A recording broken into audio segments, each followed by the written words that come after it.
Ahmedabad fire વિભાગ દ્વારા શહેરની વિવિધ હોટેલ અને હાઈરાઇઝ ઇમારતોમાં ફાયર સેફટીના નિયમોના પાલન અંગે સઘન ચેકિંગ હાથ ધરવામાં આવ્યું, જે અંતર્ગત આજે જજીસ બંગલો વિસ્તારમાં આવેલી પ્રાઇડ હોટલમાં તપાસ કરવામાં આવી હતી। આ સતત બીજા દિવસે ચાલી રહેલી ઝુંબેશ છે, જેમાં ગઈકાલે પણ ફાયર વિભાગે તપાસ દરમિયાન નિયમોના ઉલ્લંઘન બદલ 37 જેટલી હોટલોને નોટિસ ફટકારી હતી। તંત્ર દ્વારા આગામી સમયમાં પણ આ પ્રકારની ચકાસણી ચાલુ રાખવામાં આવશે।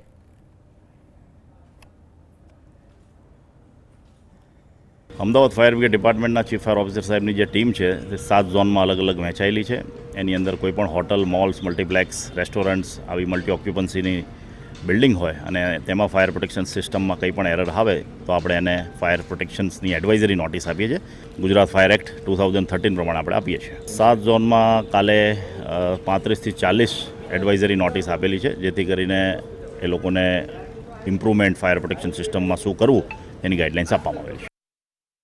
દિલ્હીની ઘટના બાદ અમદાવાદ ફાયર વિભાગ પણ જાગ્યું છે અને સતત બીજા દિવસે જે હોટલ છે તેમજ હાઈરાઇઝ ઇમારતો છે ત્યાં ચેકિંગ છે તે કરવામાં આવી રહ્યું છે। અત્યારે જે હોટલ પ્રાઇડ છે ત્યાં ચેકિંગ કરવામાં આવ્યું છે। જજીસ બંગલા વિસ્તારમાં આવેલી આ હોટલમાં ચેકિંગ કરતા જે હોઝરીલ છે તે હોઝરીલમાં જે ખામી છે તે જોવા મળી છે અને આથી જ જે નોટિસ છે તે નોટિસ ફટકારવામાં આવી છે। હોટલમાં આગ લાગે ત્યારે કયા પ્રકારની પરિસ્થિતિ સર્જાય છે અને કઈ રીતની કામગીરી કરવી તેનું પણ છે તે નિરીક્ષણ કરવામાં આવ્યું છે। જે હોટલના જે કર્મચારીઓ છે તેઓને આ અંગે સૂચના આપવામાં આવી, ત્યારે તમે જોઈ શકો છો કે જે આગ લાગે ત્યારે ફાયર સિસ્ટમનો ઉપયોગ કઈ રીતે કરવો તે અંગે પણ છે તે માર્ગદર્શન આપવામાં આવ્યું છે। આમ જે હોટલ છે તે હોટલ અને અન્ય ઇમારતોમાં પણ છે તે ચેકિંગ કરવામાં આવી રહ્યું છે। અમદાવાદમાં અનેક હોટલો અને ઇમારતો હાઈરાઇઝ આવેલી છે કે જ્યાં મોટી સંખ્યામાં જે લોકો છે તે લોકો આવતા હોય છે, ત્યારે આવી સ્થિતિમાં જ્યારે આગ લાગે ત્યારે